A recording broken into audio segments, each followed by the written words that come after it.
আপনার ভাইয়ের নাম কি? বিপদে আপদে কাকে ডাকবেন? যে নেতার জনপ্রিয়তা নাই সেই নেতার কি রাজনীতি করা উচিত? উচিত না। জোর করে আমি আপনাদের কাছে ভালোবাসা দিয়ে সারাটা জীবন আপনাদের সাথে কাটাইতে চাই। আপনাদের সুখের দিনে না হয় দুঃখের দিনের সাথী হতে চাই। আমাকে যদি এমপি বানায় তাহলে বিএনপির ভারপ্রাপ্ত চেয়ারম্যান জনাব তারেক রহমান সাহেবের কাছে বলে ওনার সহযোগিতা নিয়ে আমি আপনাদের এই মন্দিরটার এই রাস্তাটা করতে চাই। এটা আমার দিলের কথা। আমি এমপি না হলেও আমার নিজের সামর্থ্য যতটুকু আছে ততটুকু চিন্তা করে এই মার দিকে তাকিয়ে এই রাস্তা এবং এই মন্দিরের দিকে আমার সবার দৃষ্টি থেকে আমি সর্বোচ্চ চেষ্টা করব।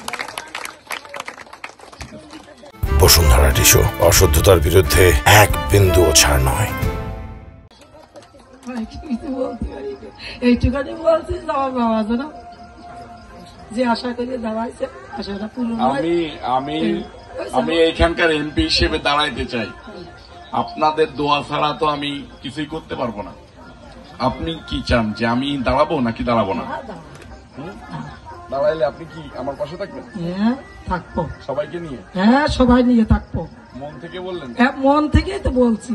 নাকি আমি সামনে আছি সে কারণে? না না সব মন থেকে বলছি। জীবনের শেষ দিন পর্যন্ত যেন এই মাটিটা রবিউল ইসলাম নয়নের হৃদয়ের ভিতরে থাকে। একটা হচ্ছে আপনি হিন্দু, নিতাই রায় চৌধুরী হিন্দু, আমি মুসলিম। আপনি কাকে সমর্থন করবেন? ভালো লাগবে তারে, কাকে আপনারে ভালো লাগছে। হৃদয়ের সাথে কমিউনিকেশন রাখতে চাই, তাহলেই আমি রাজনীতি করব, না হলে আমি করব না। আমি এখন পর্যন্ত এই যে আপনাদের কাছ থেকে কমেন্ট নিচ্ছি, আমি মানুষের জনকল্যাণের জন্য কাজ করে যাচ্ছি। আমার কাছে যেদিন মনে হবে যে পার্সেন্টেজে মানুষ আমাকে যতটুক মানুষ আমাকে চাবে আমি তাইলেই মনোনয়ন কিনবো। আর যদি দেখিছেন না মানুষ আমাকে চায় না, ইয়াং জেনারেশন সহ আমার মা বোনরা আমাকে চায় না, তাহলে আমি মনোনয়ন চাইব না। কারণ যে নেতার জনপ্রিয়তা নাই সেই নেতার কি রাজনীতি করা উচিত? উচিত না। জোর করে কোনো কিছু হয় না। জোর করে ভালোবাসা আদায় করা যায় না। যাই, আমি চাই আপনাদের ভালোবাসা। আমি আপনাদের কাছে ভালোবাসা দিয়ে সারাটা জীবন আপনাদের সাথে কাটাইতে চাই। আপনাদের সুখের দিনে না হয় দুঃখের দিনের সাথী হতে চাই। আপনারা আমাকে সুযোগ দিবেন?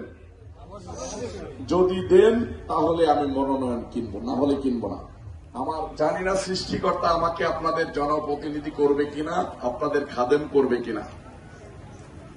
আমি এমপি হই না হই, প্রত্যেকটা পূজায় আমি এই মন্দিরে দাওয়াত দিতে চাই।